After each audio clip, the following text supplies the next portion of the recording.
First of all, Assalamualaikum warahmatullahi wabarakatuh. So later saya akan share lah, my background and who am I. First of all, saya nak present what am I will talk about for today. So I will touch about the money management and networking skills. So my colleagues later or my friend later will share the rest of the title or the subject. All right. First of all, I would like to have some announcement. So some housekeeping announcements. I think I would like to leave the chat box open. Actually, I would like to see the chat box, but I couldn't see if I'm sharing the screen because I would like to be to have some feedback from you guys. Somehow okay, now it's available. All right. Okay, so basically I think the organizer we can leave this chat box open, right? You will not close the chat box, right? Yes. Okay, good. Because why I think I would like to see some feedback from the participants here. All right. Okay, next is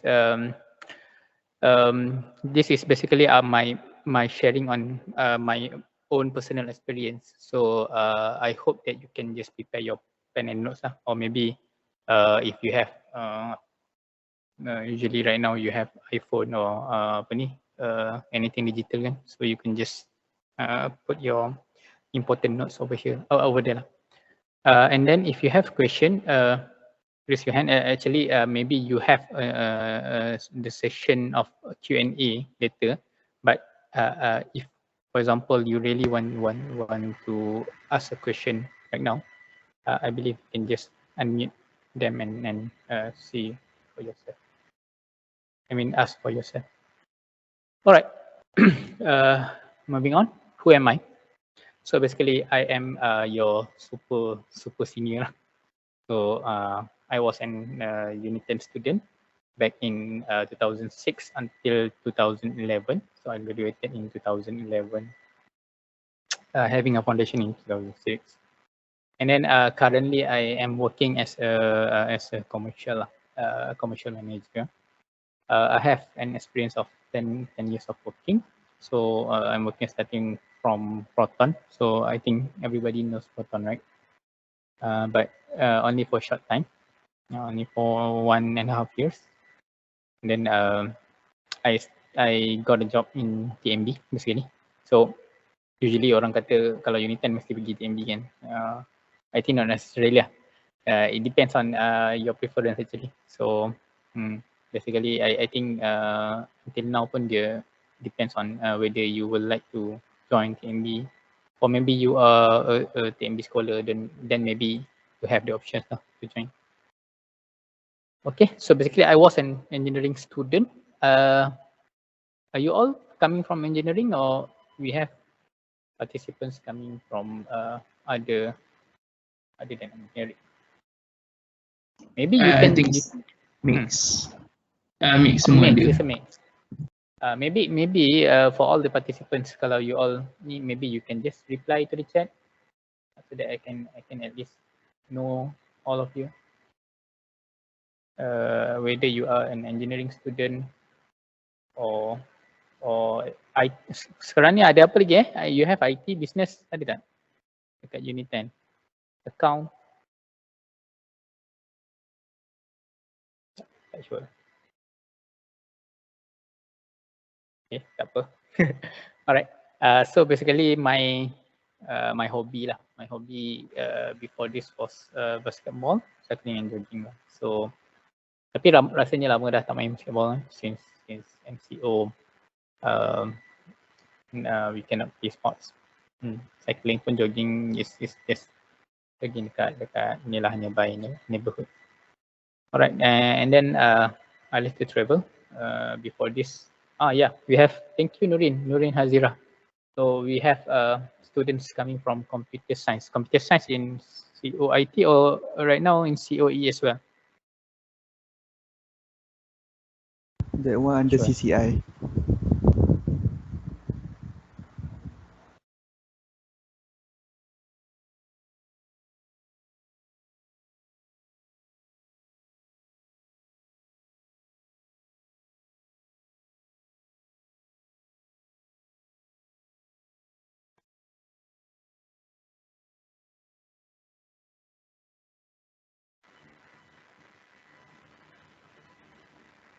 Hello.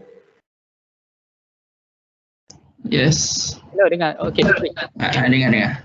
Baru dengar. My website tadi just crash. Tiba-tiba dia crash. Okay, but I think we can just continue.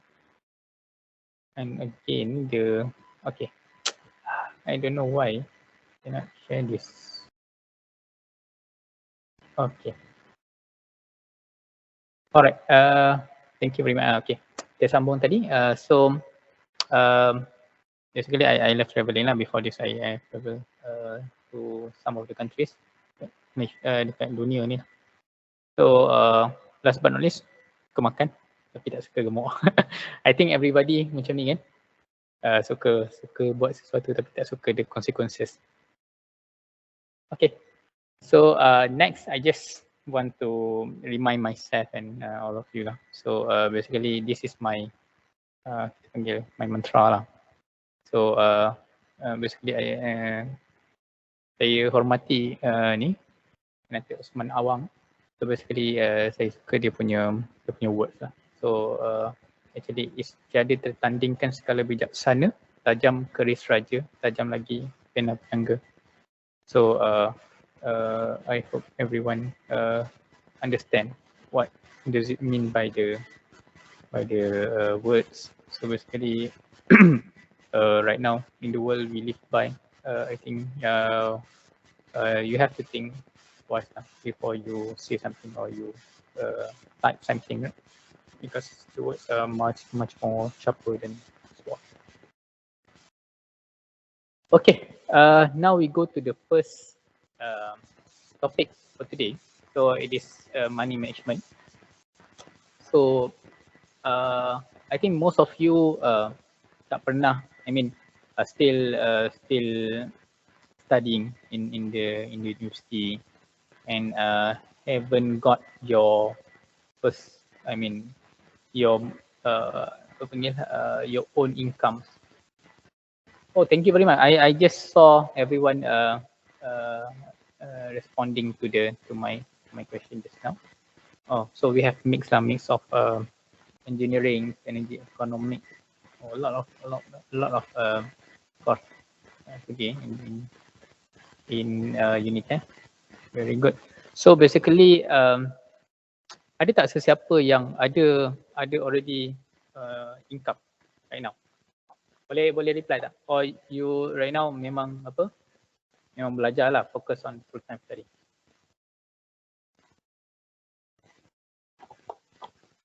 Anyone? Tak ada. Kalau ada, I just want to ask lah. Biasanya apa yang you all buat lah dengan you all punya income kan, you all punya money yang coming in.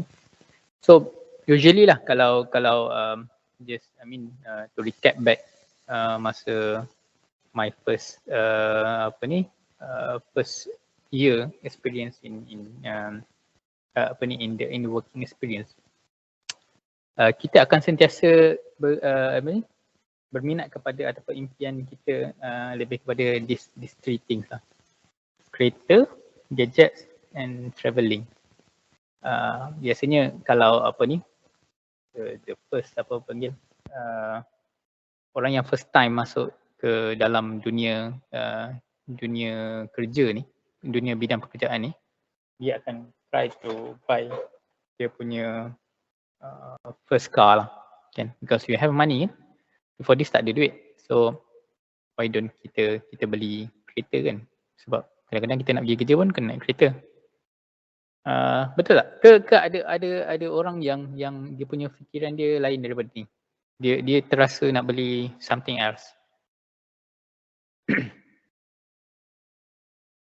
Mungkin ada yang memang tiba-tiba bila dah keluar tu aku tak nak beli kereta lah, aku rasa aku nak beli rumah ke, aku nak beli something else lah, aku nak beli benda yang orang tak buat, handbag ke kalau perempuan ni. I don't know lah. Maybe you can just put your answer in the chat box so that at least I know you punya feelings kan. Apa sebenarnya you all nak buat dengan you punya first income. So just to share lah, kalau dulu lah in my time biasa orang akan beli kereta and then gadgets lah. Pada ketika dulu 2011 masa tu baru keluar Galaxy S2 Samsung dengan iPhone 4 kot. So masa tu memang hangat di pasaran. So everyone will want to buy that. So another one is travel. So yang ni rasanya I think more related dengan zaman sekarang where kita, which is easier for us to travel kan. Sekarang ni kita ada Asia. Nak beli makanan sedap-sedap. Oh bagus lah. Memang kesian betul ni, memang tak dapat makan sepanjang kat study ni. Sepanjang kat UNITEN. Okay, thank you for responding. So I think from this slide I can say that tak salah pun kita nak beli apa. Actually it's your own money kan. So you dah dapat your own money then why not just belilah apa yang you rasa you nak beli. For me tak ada, there is tak ada yang betul dan tak ada yang salah. Kalau you rasa you rasa nak beli kereta, this is the right car for you, then silakan beli. Sebab yang penting you mampulah beli kan. You mampu. Kalau beli kereta you need to have a loan kan. So you mampu dapatkan that loan. Okay, so basically I kalau refer back to dunia zaman sekarang, and I tengok dekat social media right now, so you can see that I tak tahu whether you all pernah nampak this is I think Twitter kot. This is Twitter kot. So dia kata dia suggest kat mana patut aku adjust, I can handle adulthood. So basically sometimes bila you all dah masuk alam pekerjaan and you tadi dah beli kan everything that you rasa macam okay, why not we can just buy this, buy that. But basically langit tak selalu cerah. Kadang-kadang you nak beli something and then you must also know you have a commitment. So for sure tadi macam Cik Haris kita tadi cakap dia nak makan kan, dia nak makan sedap-sedap. So itu adalah komitmen lah, makan kan. Kita kena fikirkan kita kena ada duit untuk makan dalam masa sebulan sebelum kita dapatkan the next income. So that is our commitment. So kalau tengok dekat sini contoh yang kedua ni dia kata 1.2k gaji fresh grad nak makan apa, mangkuk kan. Dia suruh dia makan mangkuk lah. Tak, basically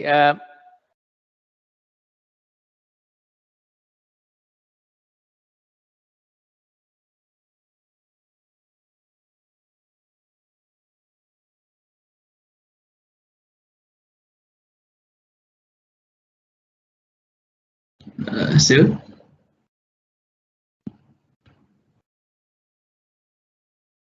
So stop kat basically tadi.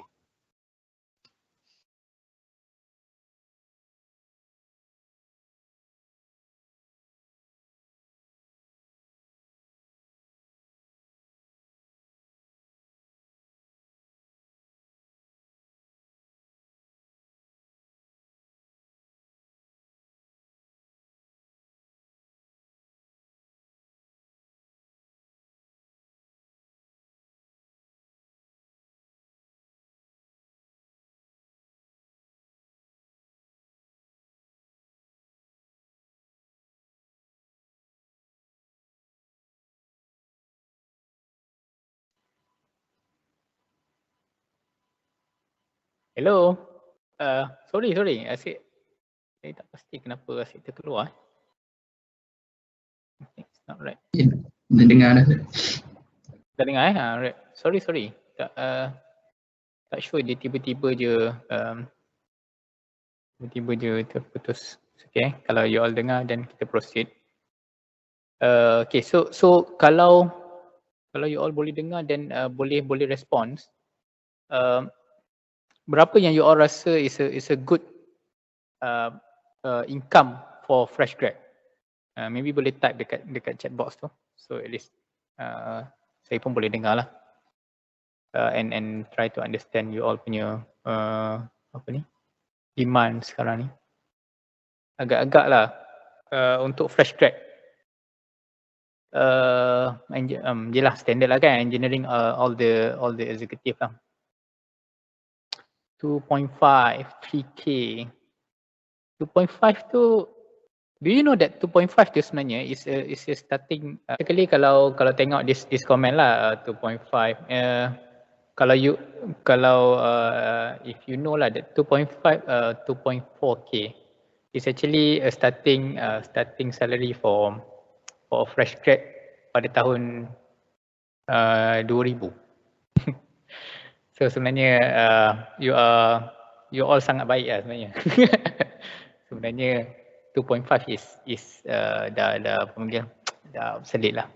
Sekarang ni I would say kalau starting salary for executive by right is 3K lah.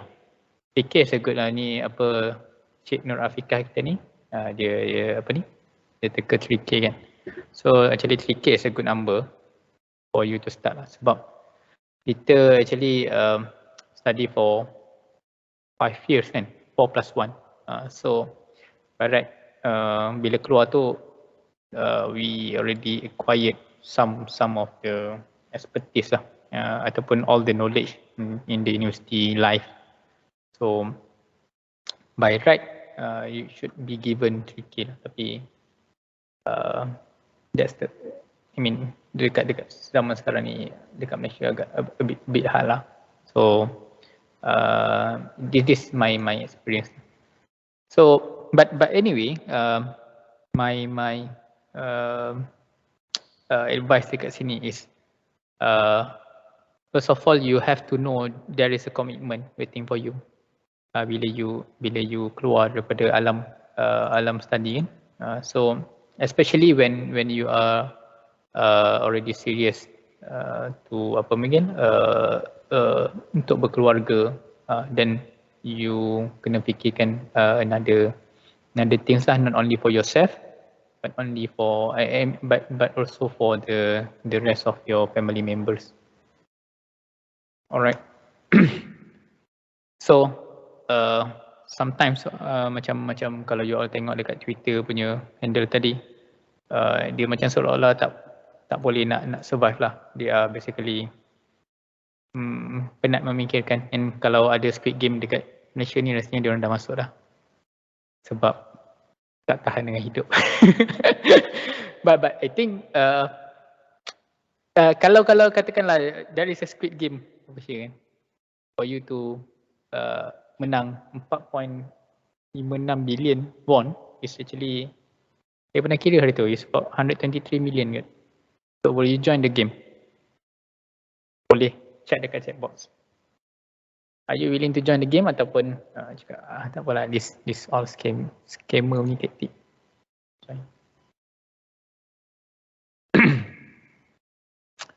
But just to let you know that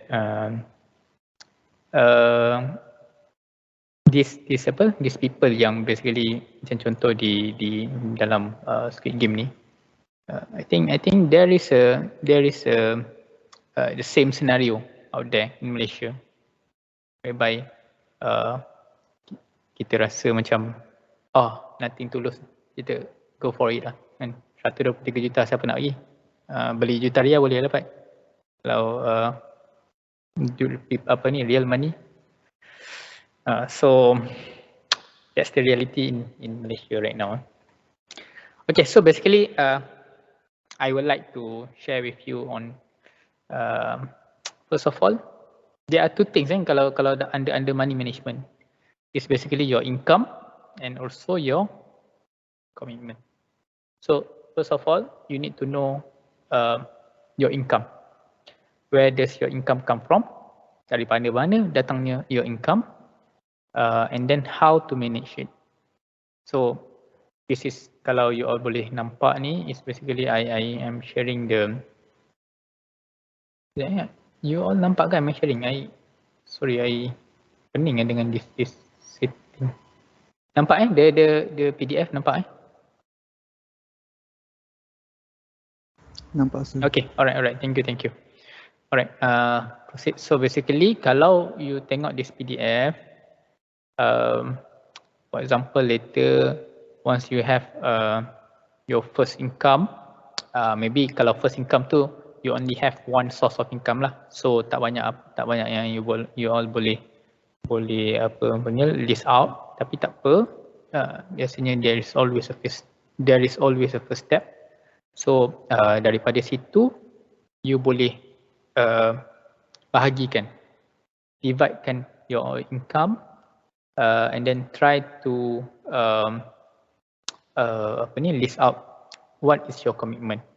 First your income first you letak your income, what is your income. So maybe datang daripada the first gaji ataupun your 8 to 5 punya gaji working, and maybe ada juga income yang boleh datang daripada OT, overtime, and nanti saya akan cerita there are other incomes yang di luar sana, and dia boleh divided into three types of income.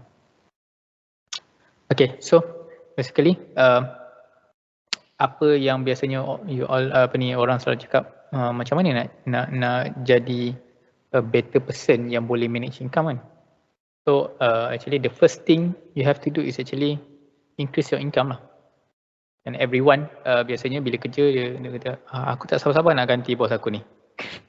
Sebab aku nak dapat income lebih. Contohlah. So macam tu lah. But actually there is 3 types of income. So one is active.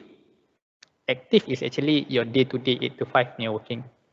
Macam contoh, kalau you tak pergi kerja, kalau you ada annual leave, then okay lah. Ada certain kerja yang di mana dia memang strict by hari kan. You tak pergi kerja, you tak dapat gaji lah. Contoh. Okay, that is number 1. Number 2 is actually your passive income. So passive income, basically the understanding is your income tu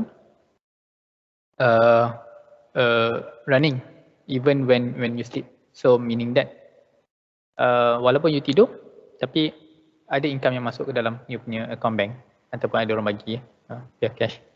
So that is considered as passive. So ada siapa tahu tak agak-agak apakah yang boleh dikategorikan sebagai passive income? Boleh tulis dekat chat box, but nanti I continue je. So the third one is actually hustle income. So hustle is actually your side income lah. Dulu kita panggil side income, sekarang ni orang usually akan panggil hustle income. So investment, yes, investment is one of the passive income. So for example, daripada you punya dividend, you akan dapat your income lah coming in, and then you can just divide by 12 for a year and to know what is actually your income for a month.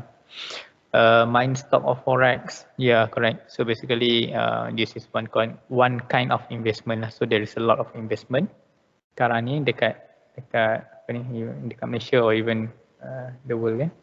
So ada yang main cryptocurrency kan, you all tahu kan. Maybe budak-budak you sekarang ni lagi hebat lah daripada orang di luar sana, sebab you all mungkin banyak free time, then kalau ada duit maybe able to join this for example cryptocurrency, Bitcoin, SRP, so on. Then hustle ni is actually macam contoh you become the driver for Foodpanda or Grab. So that is hustle. You hustle for your income. So for example after 8 to 5 kan, so decide nak tambah duit lagi lah, buat Grab lah pula, buat Grab daripada 6 to 10. for example. So basically that is your hustling income. So business, actually business is not your passive income, Mr. Chong. Business is your active income. So if you did not do your business, you will lose. I mean, you will not having an income if you did not do it. So basically that is active. So please be noted that we have 3 types of incomes, and kalau orang cakap how you want to manage income you properly, so the first step is actually increase your income. Okay, sorry. Alright, and then the second step will be managing commitment. So for example, this is one of the sample, or I can portray lah. So macam contoh, kalau you dah maybe 5 years pengalaman, you have a property that you already bought, mungkin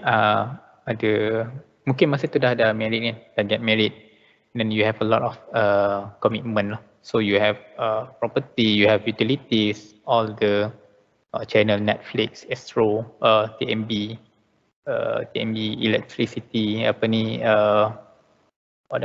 internet, water. That are all the commitments that you have to basically list out in order for you not to get a negative figure when you try to fikir, kenapa aku ni asyik rugi je padahal dia tak sedar dia dah macam-macam, dia dah subscribe.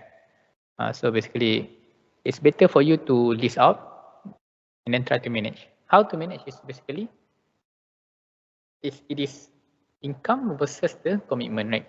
So it is either you lower your commitment ataupun you increase your income. So income tadi I bagi tahu ada 3 cara. So try to increase either one of the income. In terms of commitment, try to check whether what are the commitments that can burden you, that can bring you down. So ada certain commitment yang actually is maybe can be combined. For example, sekarang ni all the package by Astro, for example, even Astro with Maxis Fiber, and so for example, if you want to subscribe for Astro, and you can just also subscribe with Maxis Fiber, and then you can just save some money. So basically that are one of the options that you can do lah. Alright. So that is basically my talk on the money management. So basically this is the words coming from Benjamin Franklin. So it says that by failing to prepare, you are preparing to fail. So sama macam study lah. Kalau you all tak study kan, then there is one the last minute guy, then okay lah. Tapi kalau you are gifted, then okay kan. Hari terakhir main game relax boleh lagi. Tapi kalau yang tak gifted tu tak payahlah bawa rasa macam aku ni gifted tapi lepas tu tak buat apa lah, lepas tu gagal. So by right know yourself lah kan. You have to understand yourself. Kalau rasa macam I kena belajar ni, then you have to make a plan and then study for your own sake. Alright, so that is for my first topic. Okay, we try to go fast lah because tadi banyak ada error kan. Okay, so the next topic I will share is on the networking skill. So basically on this topic, I would like to segregate these skills based on 3 items. The first one is on the knowledge. Second one is on the presentation, and number 3 is cable. Cable tu apa? Kau tak kabel apa? Cable is actually networking lah kan. So it's actually 3 ways to secure jobs. Jadi orang cakap macam mana nak secure job. So basically the first one is on the knowledge. You need to know apa job yang you nak apply. So for example, for all the engineering students out there, you nak try for any engineering punya position, then you need to have knowledge lah. Dia akan tanya kan some all sorts of knowledge. That is first one. Second one is on the presentation. So basically bila you nak dapatkan jobs, you need to be presentable. Jangan nampak macam tak berapa confident. Actually kalau tanya based on my experience, I've been to I think 6 or 7 interview before dapat yang the first one tu yang dekat Proton tu. Tak tahulah sebab apa kan. Mungkin rasa tak berapa presentable. Tapi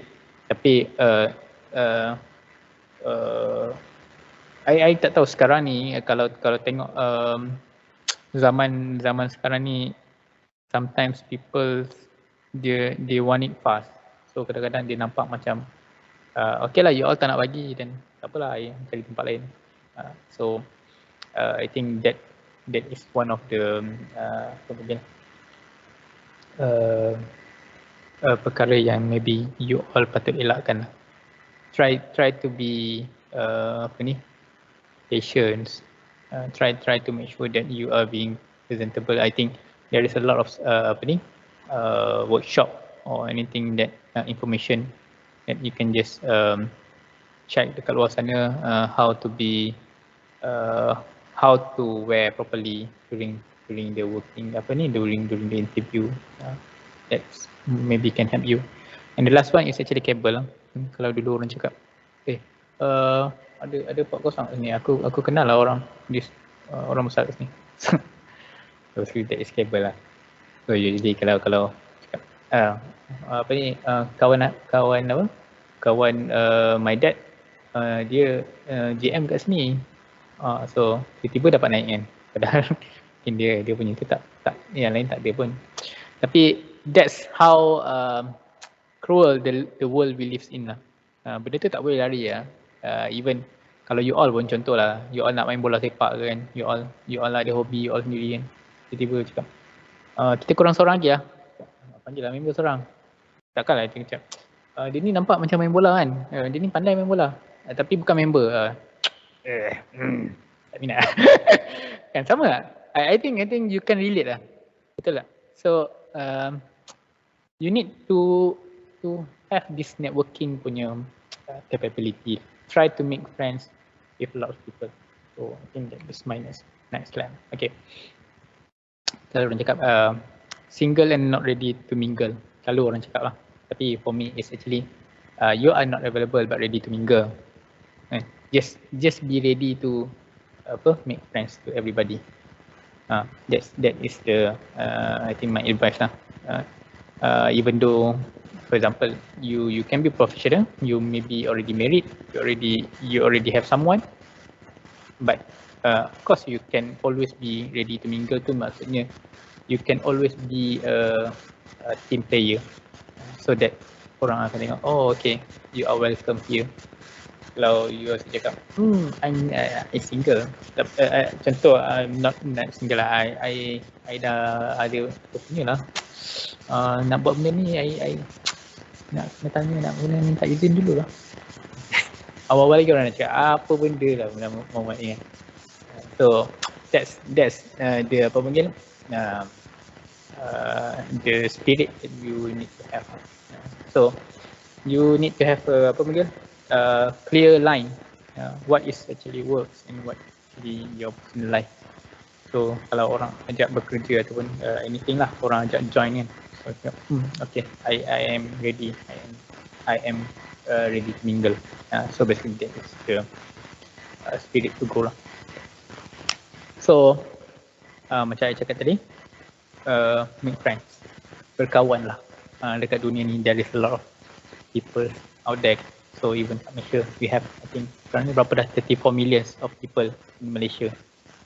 So sepanjang my working experience, I've been to a lot of countries, a lot of people. Even dekat office is actually I'm working together with my what they call it, consultant. We can call it consultants. So my consultant is coming from German and also UK. Manchester. And then we also have a lot of contractors coming from different sides of the world. So we have contractors from Japan, Korea. Before this, we have also coming from France and US. So on top of that, if you have the opportunity to go around the world, make friends to others, other people outside Malaysia, then please do so lah. Because I believe in this current world kan, it's much easier for you to get friends and to making friends. So that is basically my advice. So actually, how to start? Actually, you already know that lah. Kan? There is a lot of platform right now. Facebook, Instagram. What do you call it? This one is Omega. Omega TV. Anyone have Omega TV? I think you all mesti ada punya kan. So basically, this is type of platform that you can use to meet people, but actually not just to borak-borak kosong, but actually if you would like to get an idea what is exactly the world is around, so maybe you can just having a conversation with them. So even Twitter, and for a more professional platform, you can just use LinkedIn. So basically LinkedIn ni a lot of professional new players dalam tu, so you can just use that. Alright, so we come to the conclusion. So basically I would like to end this with these words. Work hard in silence, let your success be your noise.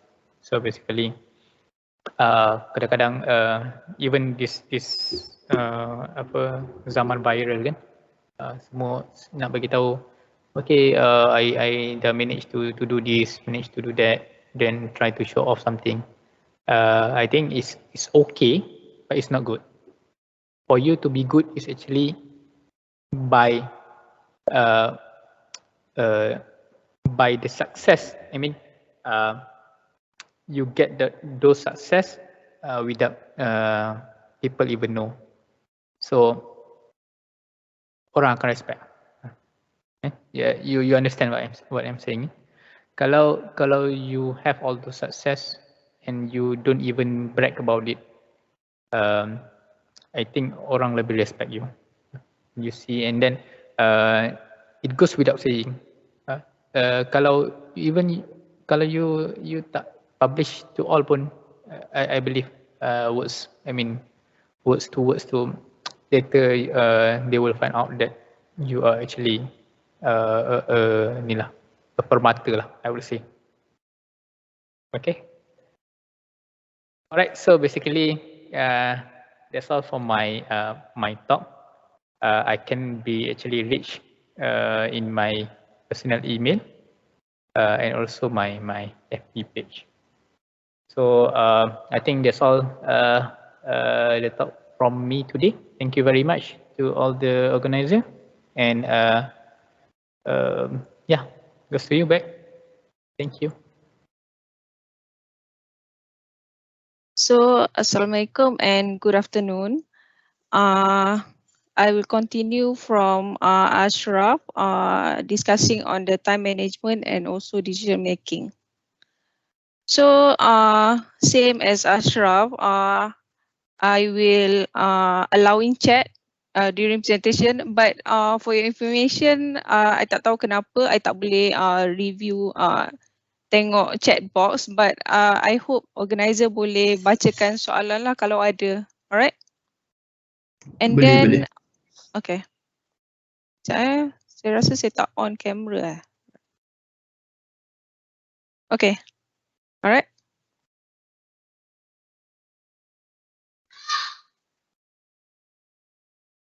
Kejap.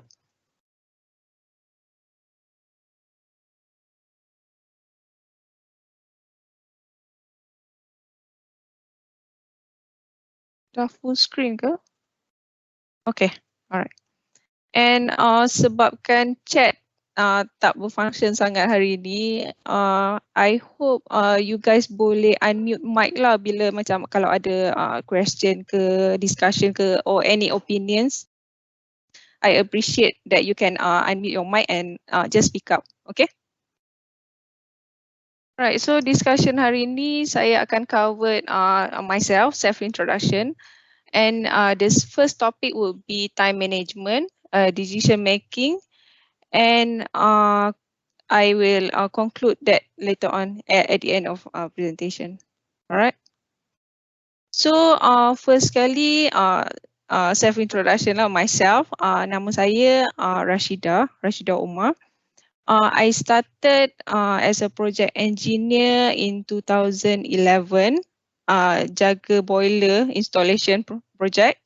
Lepas tu I moved to TNB in 2013 as a field service engineer, covered for gas turbine and steam turbine plant maintenance. And then I just moved to another company lah, GE in last year, baru je to year 2020 as a project control advisor. Sama juga buat gas turbine and steam turbine plant maintenance juga, tapi in a different role lah, more to planning and so on for Asia Pacific region. So far, I already passed 10 years of experience working in power plant itself, but in various roles lah. Okay. In this year, I just completed master degree in renewable energy dekat UM. During sekarang, leisure time, selalu akan spend time on futsal, badminton, running. Also gaming lah in between dengan anak-anak saya. Okay. I'm a futsal player for UNITEN dulu, and I'm still play futsal now. So jangan ingat lepas belajar, lepas kahwin tak ada life, memang kita create life tu. Okay, basically I'm married in year 2011, tahun yang sama saya graduate. And I'm blessed with two beautiful daughters. Kalau nampak sini ni dua anak saya, Marisa and Melissa. Nama dia. Okay, we go to the first topic is time management. So yeah, how many of you feel stressed out, like too much work or sometimes too many responsibilities, kan? But the main key dekat sini in the time management is organizing your tasks and use time effectively to get more things done lah in a day. Okay, but if you do it properly, you can feel like a stress level low, kan? And plus improve your productivity at work and both work and home lah. And actually time management skill ni it takes time to develop and normally different for each person lah. Macam my skill might not work best for you. So at the end of this presentation, I hope you find lah your own best way of managing your time. Kan? Okay. So here is the best way. Actually, my way to improve time management skills. Okay, while improving the productivity. So the first one is delegating your tasks. And during early start of our career kan, macam semangat sangat nak buat kerja lagi kan masa tu. So normally we take more tasks than we capable of completing. You know, to impress your manager, to impress your colleague and so on kan. So sometimes it could we couldn't complete lah and resulting in stress, burnout kan. And then delegation task ni actually doesn't mean you're running away from your responsibility lah, no. Okay, you must learn to delegate some of your tasks to your subordinate as per their skills and capabilities juga lah. Okay, so by doing this, you will free up your time lah to complete the other tasks.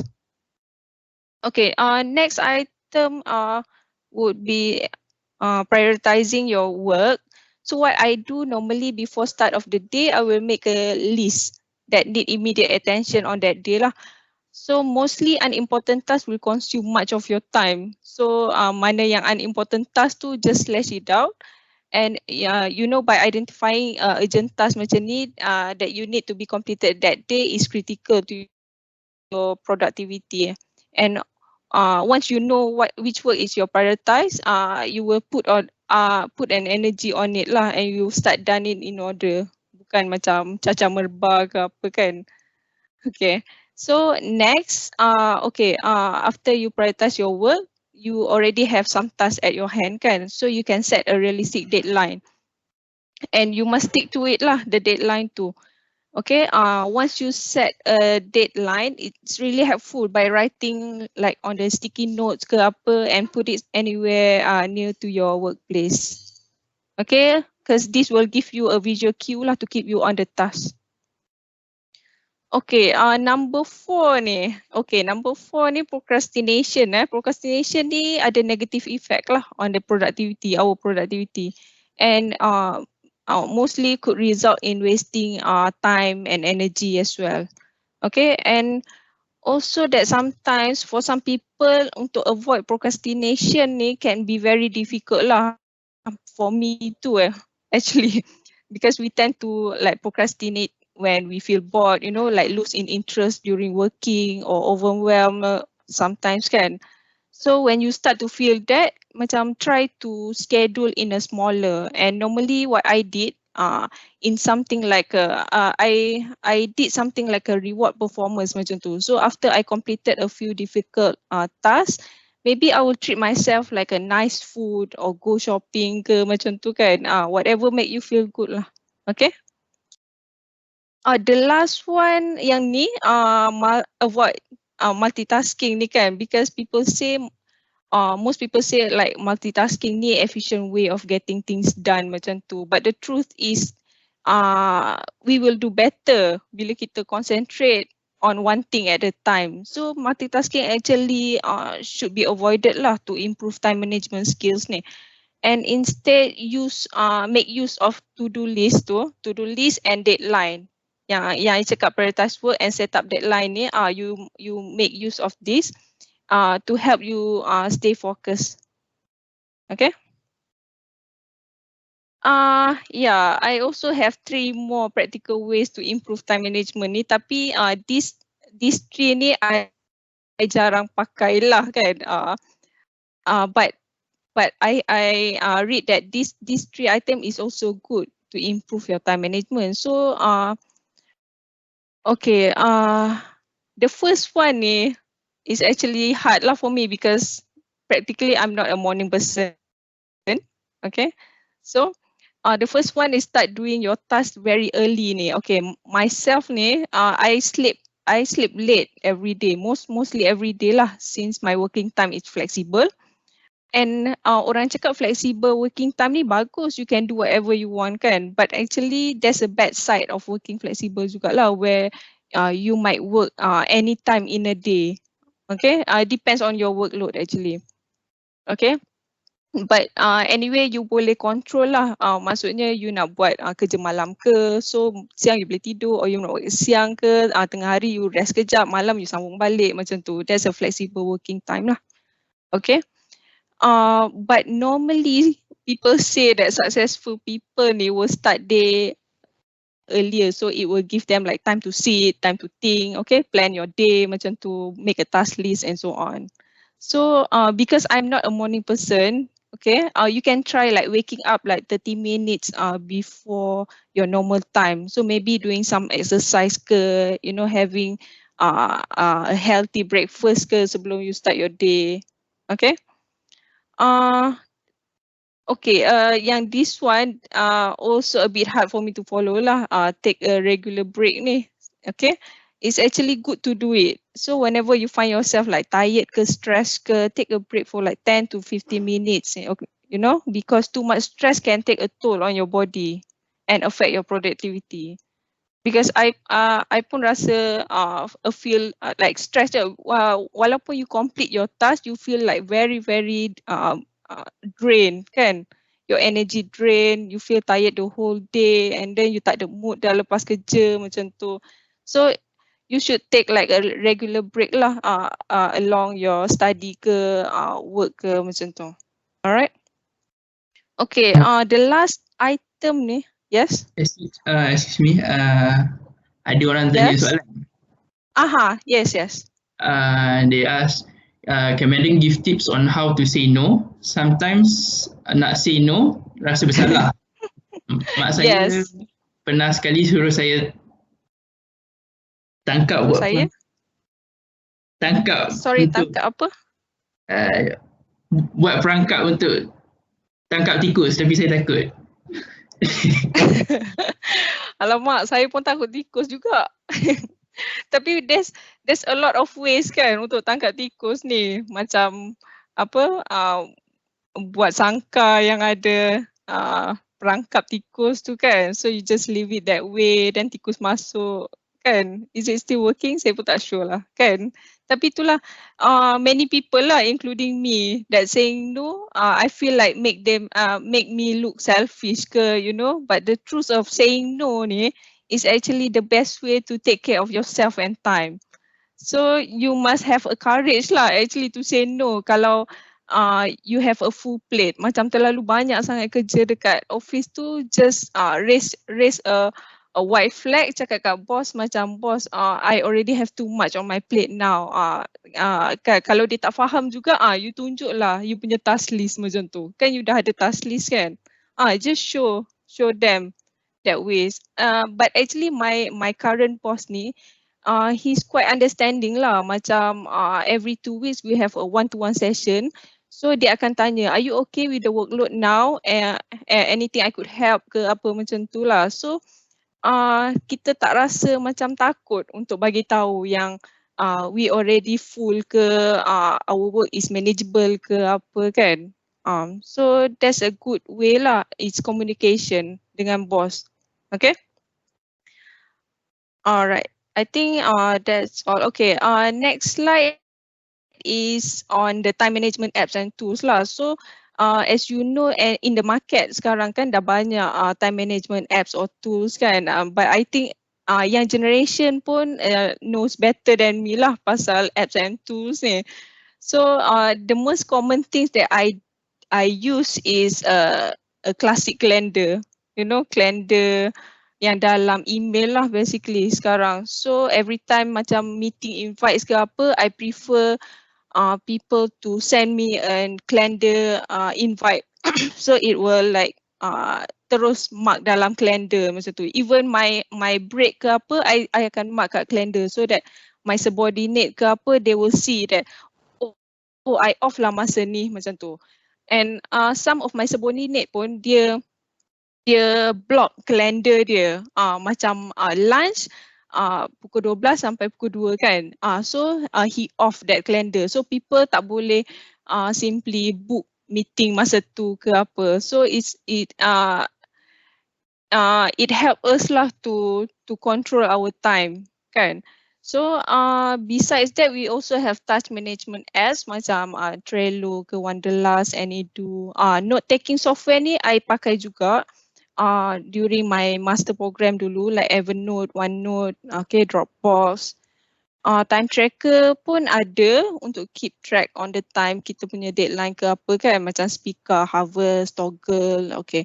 And also the last one is my classic tools jugalah, sticky notes, the real sticky notes and also the digital sticky notes lah, both I pakai sekarang. So it keeps me like on track lah, macam apa lagi tak siap kan, every day I akan ada sticky notes lah, stick on my monitor mostly. Okay.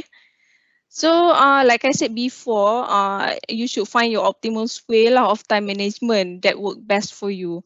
So it will definitely require some try and error mostly. Okay, at the end of the day, at the end of each day, lepas you tutup laptop, take a quick audit on how you spend your time working. Maybe working, studying ke apa-apalah. Okay, and then make a tweak on your schedule if necessary. Macam find the best way structured back your schedule on the next day macam tu. So what I do, sebelum I tutup laptop, I akan buka calendar on the next day. So I can plan lah, I nak bangun pukul berapa ni, macam tu. So kalau meeting lambat sikit, I can, spend some time doing something else ke apa macam tu. So you already mentally prepared what happened on the next day. Okay. So my last advice would be, yes, take back control of your time lah. Okay. If you know your goal, what you should do, you can control your time well. Okay. Okay, so before kita pergi ke next topic, any question, discussion, opinion, boleh open mic ataupun chat box lah. Okay. Organizer minta tolong tengok slide sebab saya tak nampak lah. Boleh.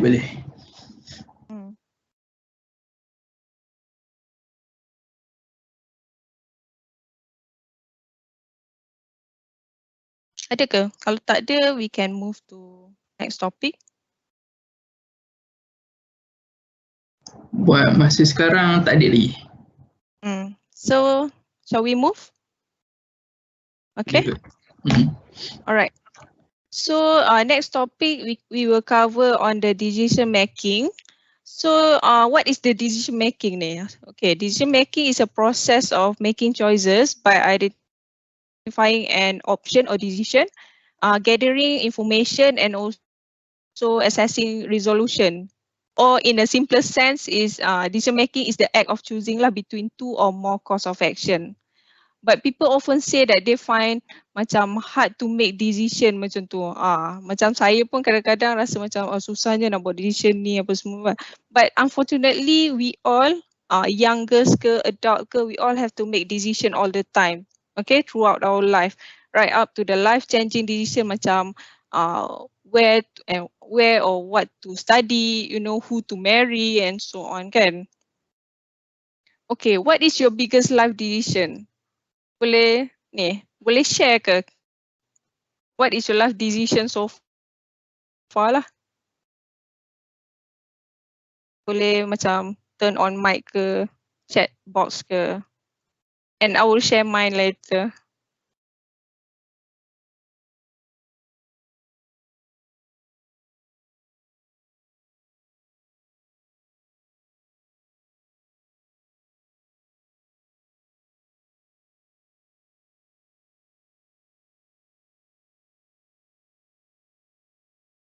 There's a question, madam, from Muhammad Hazim.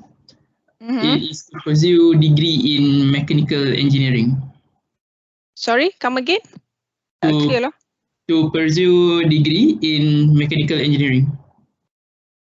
Okay. Lagi ada tak?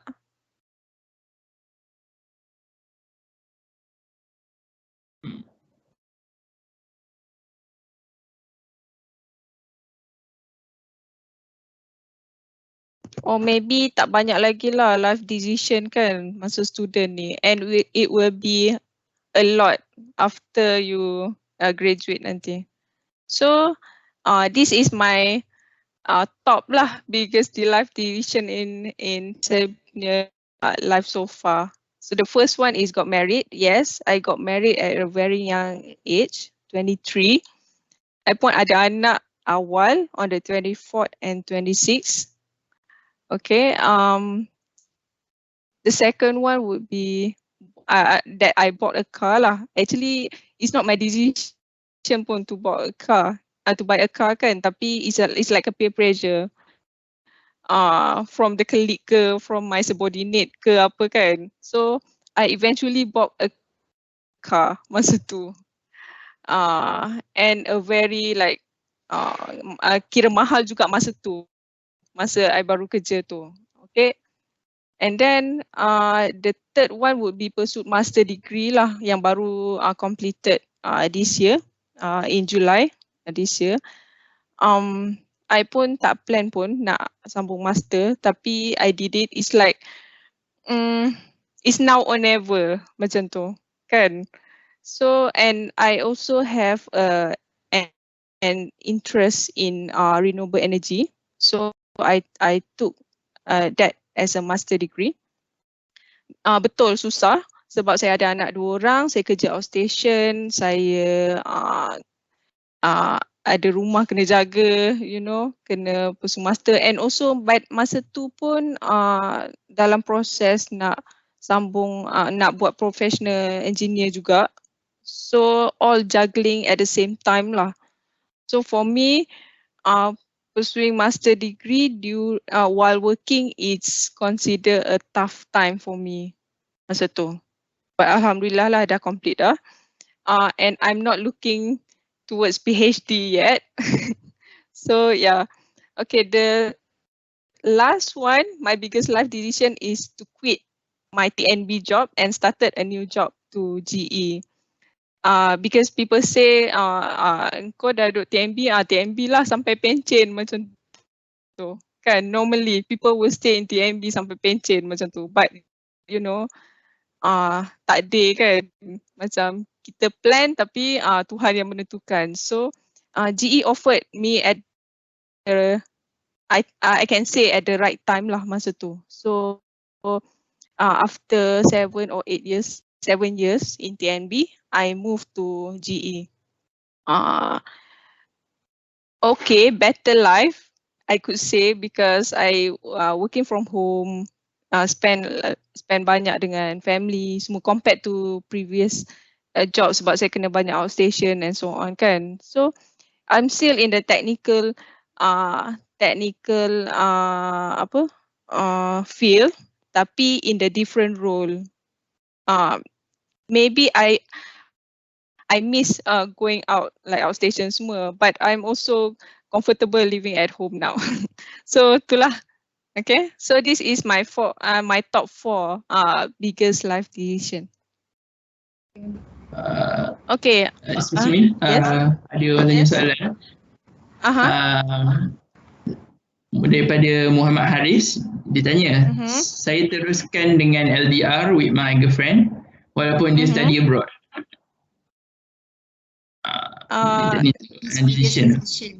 Biggest life decision. I think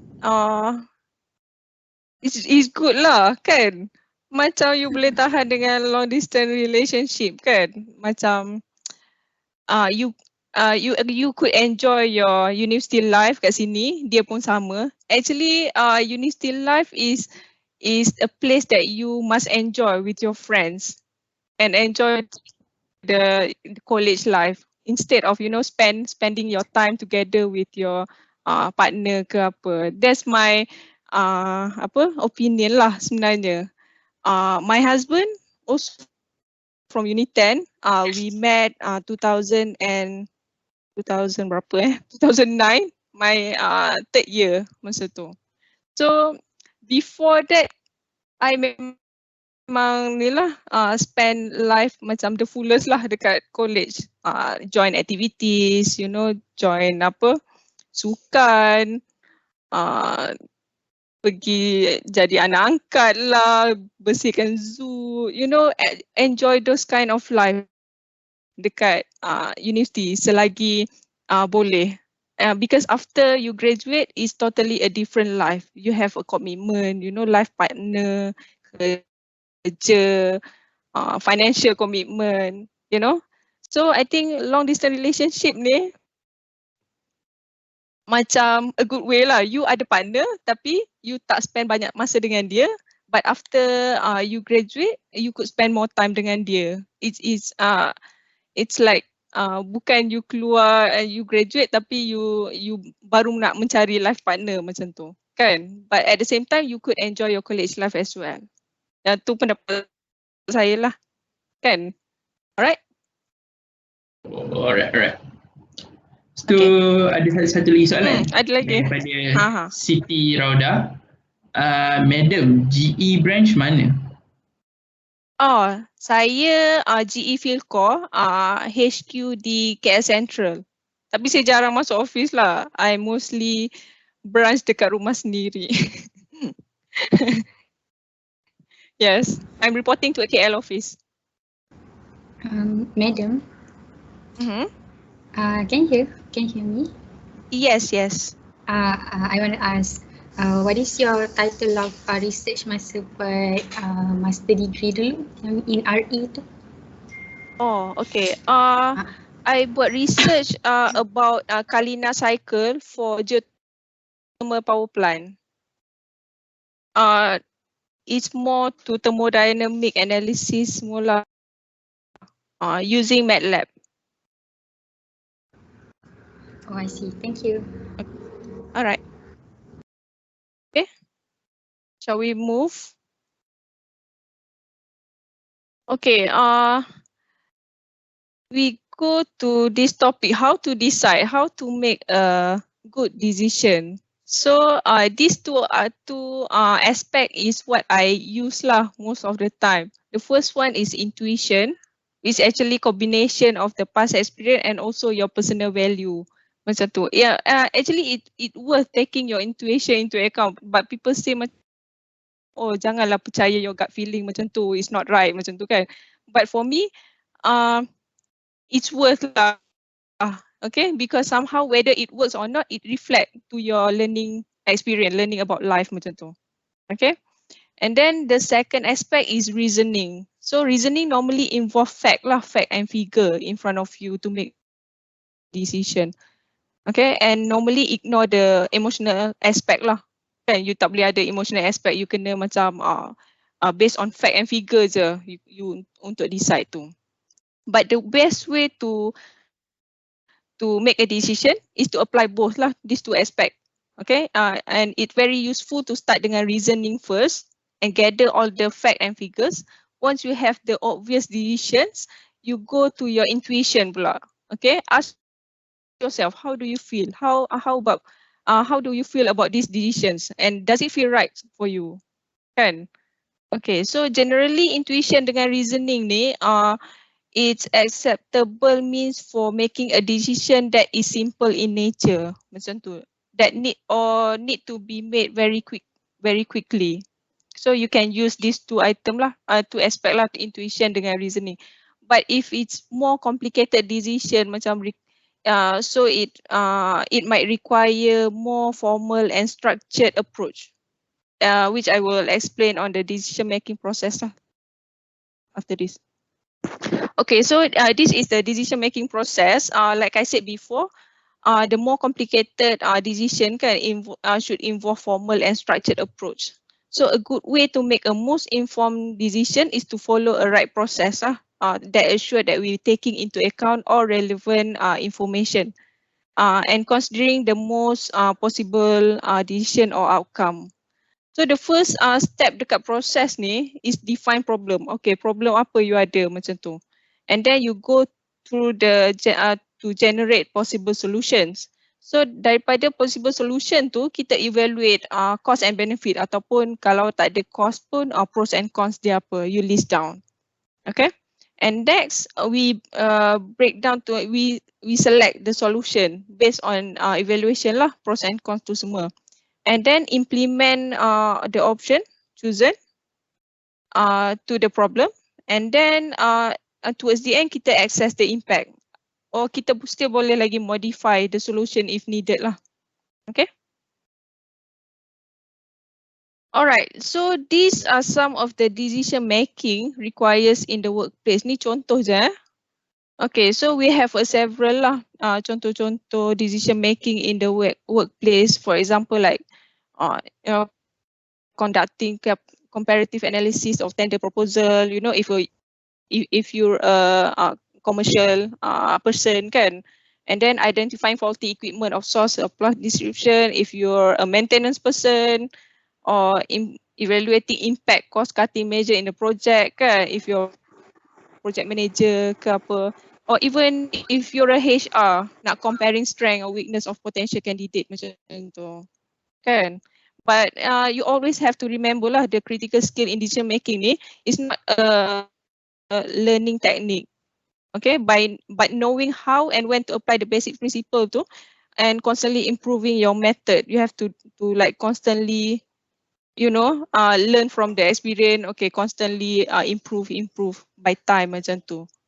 So but how do you know that you're making a decision well? So if you and your team are part of achieve constantly achieve a good result, then you are actually making a good decision lah sebenarnya, kan? So actually decision making skills ni is you can build it up, start from college macam tu. You know, macam you buat project ke apa, you have to develop a good decision making lah, because in your CV kan, you tak boleh nak tulis apa working experience lagi kan, sebab you baru graduate ke apa kan. You can simply explain what your biggest decision that you made during your apa your studies on your project ke apa. You can explain to your interviewer. So this kind of skill actually they required lah masa nak hiring new joiner ke apa kan, because it's one of the skill that most company are looking at lah, a good decision making. Okay. Any question or discussion or any opinion?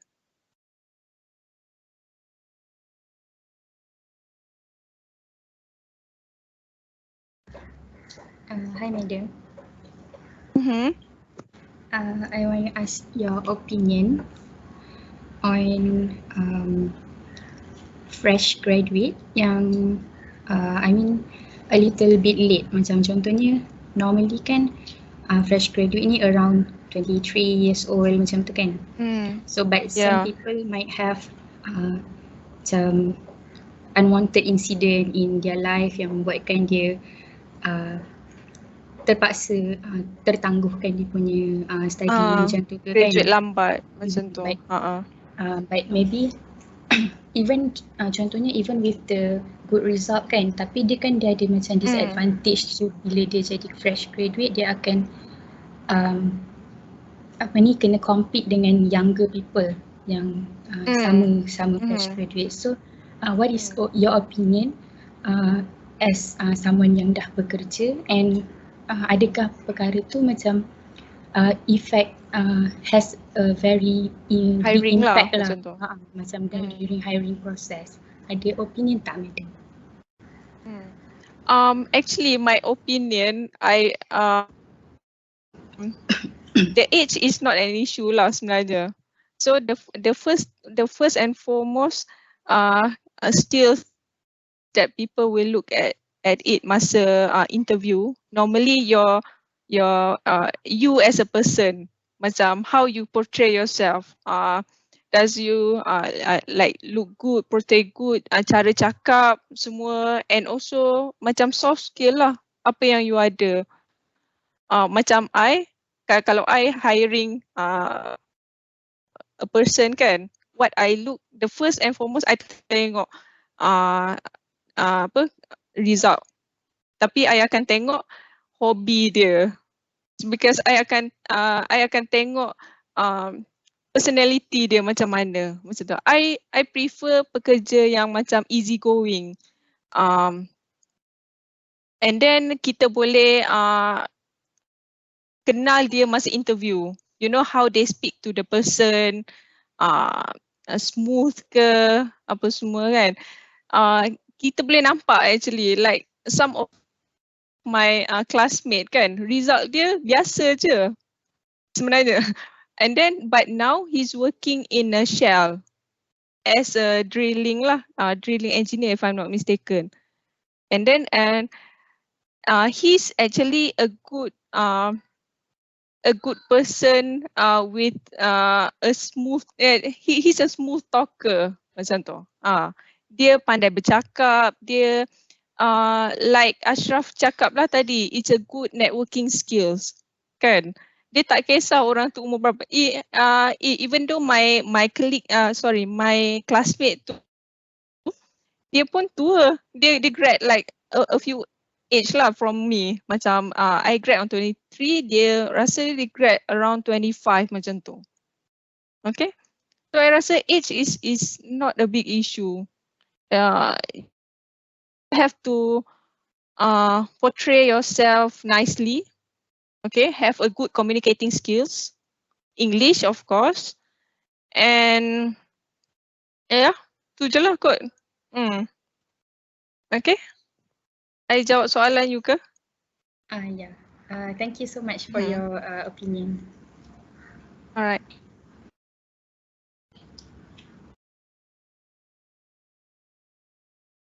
Any other question or opinion to share?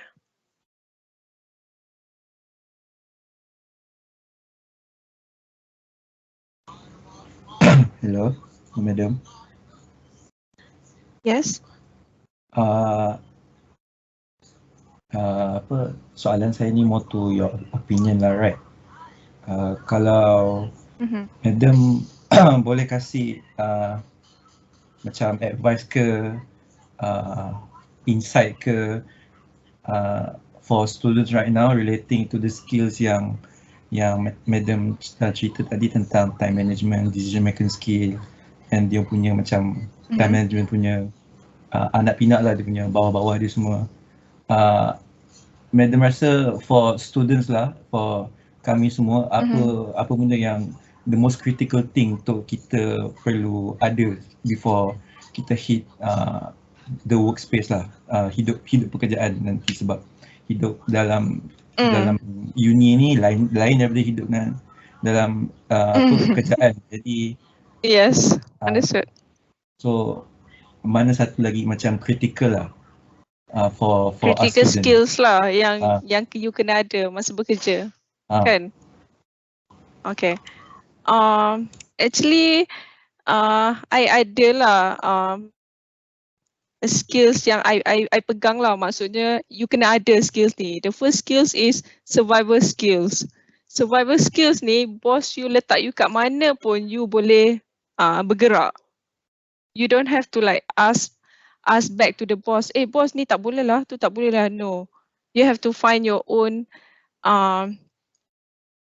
way lah to achieve the things, to achieve the goals tu. Kalau macam contoh, saya bagi experience saya sendiri kan. Saya is the first lady lah dekat saya punya unit dekat TMB dulu. As a field engineer dekat plant kan. So I manage around 30 people bawah saya buat plant maintenance, and I'm the only lady masa tu. And then masa tu pula baru bekerja, lepas tu macam nak minta tools ke, nak minta nak minta barang ke apa, it's a bit hard.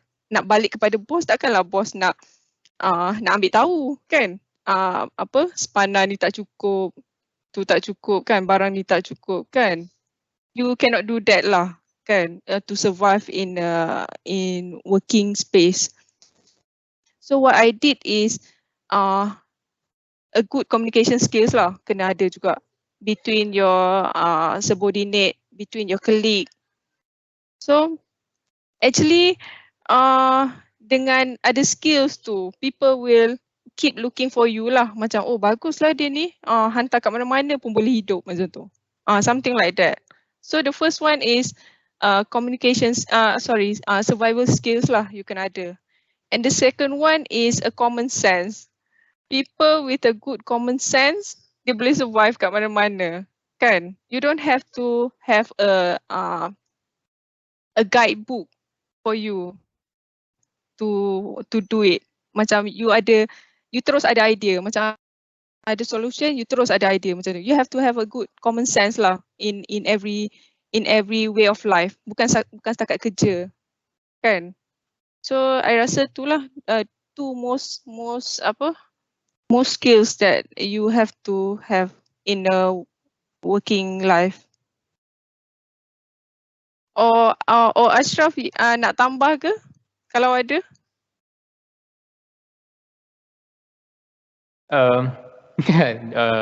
Yalah, betul lah apa yang Puan Rashidah cakap. So basically for you to decide is actually you need to have a communication skill. Actually you need to learn from mistakes sebenarnya. Kalau tanya saya lah. Actually the best lesson that you can get is actually from the mistake. So lebih banyak mistake yang you buat, lebih banyak lesson yang you dapat. So itu antara salah satu benda yang I think is a good thing for you lah. Tak ada masalah untuk berbuat kesilapan. Yang bermasalah adalah bila you jatuh longkang berbanyak kali. Itu masalah lah kalau you buat buat kesalahan yang sama. Ya betul. Maksudnya jatuh longkang sekali tak apa. Janganlah you dah tahu longkang tu ada, you jatuh lagi. Okay? That is my comment. Okay, thank you.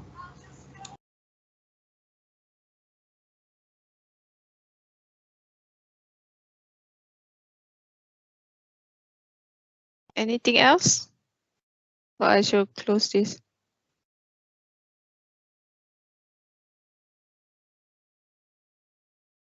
Okay, so I think we move to the end. All right, so sometimes we try to achieve our goals kan, but we have to go through a lot of issues macam study ke, working life kan, and so on.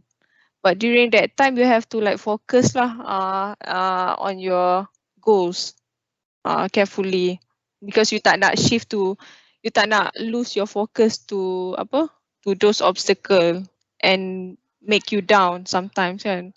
I pun burn out juga most of the time especially masa study lah, sebab I rasa I couldn't do this anymore. Macam tidur pukul 4 pagi, bangun pukul 8 pagi macam tu. Almost every day macam tu. Sebab class master I every Saturday and Sunday. And it was like that for 2 years. Almost 2 years lah sebab COVID dan semua kan.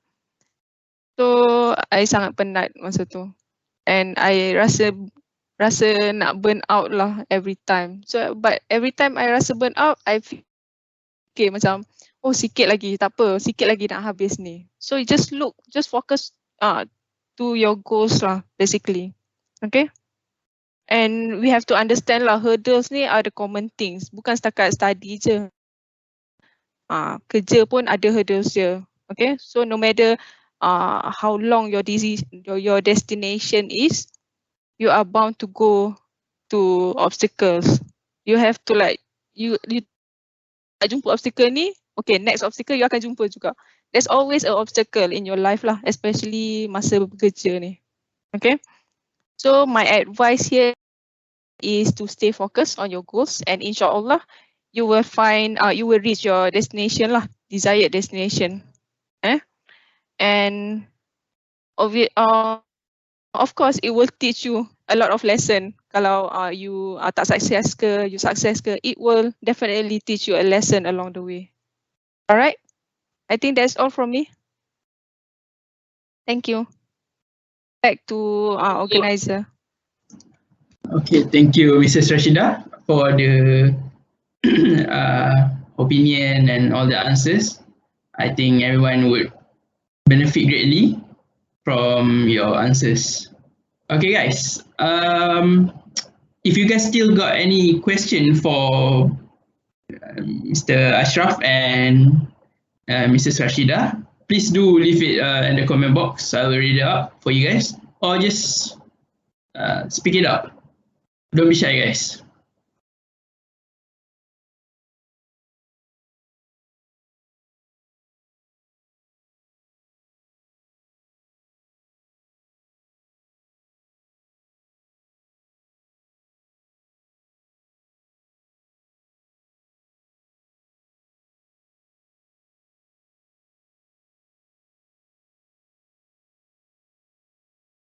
Hello, hi. Okay, Assalamualaikum. My name is Amirul and I have one question for Sir Ashraf. Okay, yes, Chair Ashraf Amirul. already mentioned networking skills as one of the important skills to master. Could you please enlighten me how networking skills could help in one's career advancement? Thank you. Alright, thank you very much, Tuan Amirul. Dengar okay. So basically, networking skill is one of the good point for you to for the career enhancement of you kan. So I give you a scenario lah. let's say kejap I fikir kejap let's say di dalam satu pasukan you are playing football kan. So for example you are basically apa ni orang panggil Milo Boy. You tahu tak Milo Boy tu apa? Milo Boy tu yang biasa yang help the team kan, yang dia bukan player lah, tapi dia help the team angkat all the bag, angkat bola, all the cones during training. So basically kalau dia ada this networking skill, I think this Milo Boy will be the orang yang paling dikenali di antara semua player. Even not only to the to the coach. So for example kadang-kadang kita cakap coach semua orang kenal kan, siapa je yang tak kenal coach kebiasaannya. Tapi kalau you have the right networking skill, even that Milo Boy tu pun boleh jadi terkenal. So for example kalau this Milo Boy ni dia memang sangat-sangat pandai berkawan with the rest of the team, the management and also the players. So for example kalau contoh diorang pergi pergi ke satu perlawanan bola sepak di luar kawasan mereka lah, mereka naik bas kan. So katakan this Milo Boy tak pergi pun, orang akan bertanya, mana this Milo Boy tak nampak lah dia, adakah dia tak datang. So you can see that how important you are in the team. So not only that, kadang-kadang kalau this Milo Boy tak attend the match pun akan memberikan a negative vibe to the teams. So nampak macam apa masalah you all kan, kalau macam contoh coach cakap kan, macam nampak macam tak ni. Padahal mungkin because of that Milo Boy tak datang to that specific match kan, dia boleh memberi impact yang tak berapa yang negative vibe lah to the team. So negatif macam selalunya biasanya waktu-waktu macam ni akan ada this Milo Boy ni bawa kita punya barang semua ke dressing room. So you just imagine lah, you put yourself in the Milo Boy punya perspektif. So you nampak kecil tapi sebenarnya you can give a very big impact to the community and even to your company. Boleh nampak this? Bola kalau saya menjawab soalan Cik Amirul tadi Amirul yang tadi, saya lupa nama.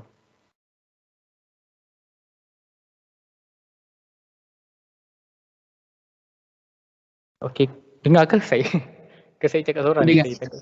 Okay, right. So at chat box still have question to you, which is from Nur Afika. She said, hi Mr. Ashraf, I noticed you have been with a few companies before the current one.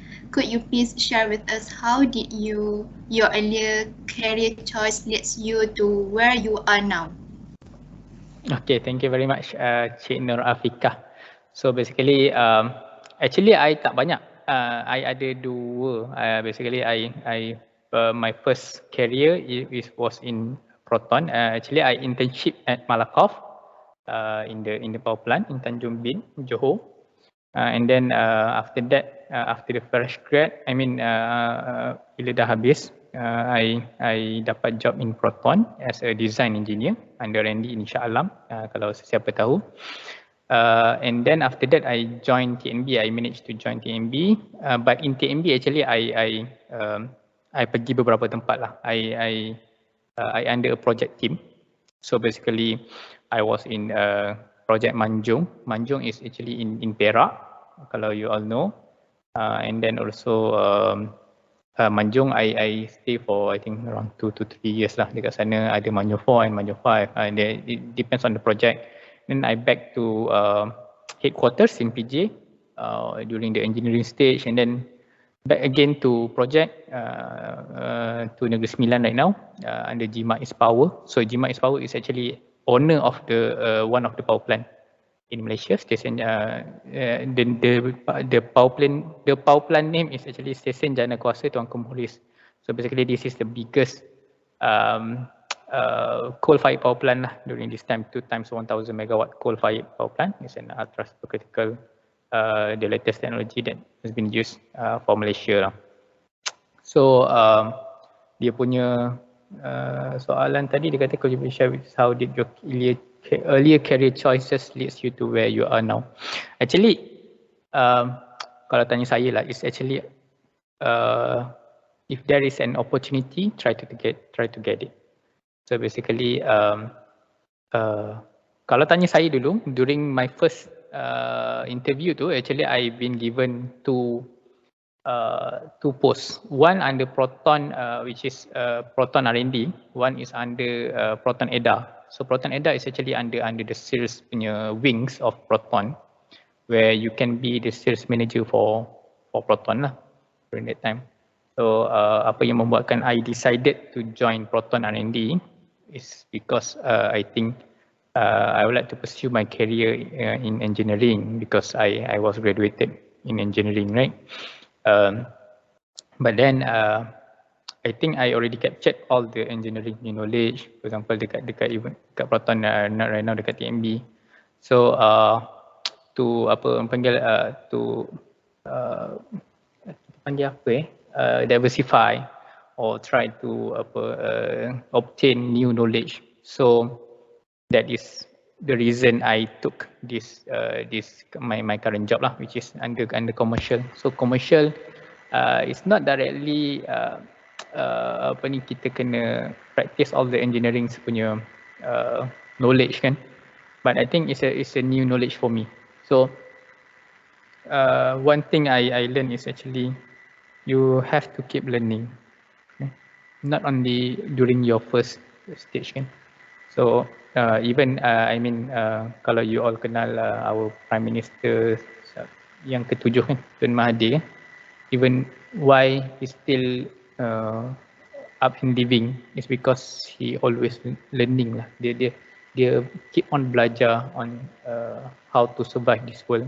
Sebab bukan you belajar dekat universiti je actually, you belajar di pentas dunia. So yeah, that is my advice to you.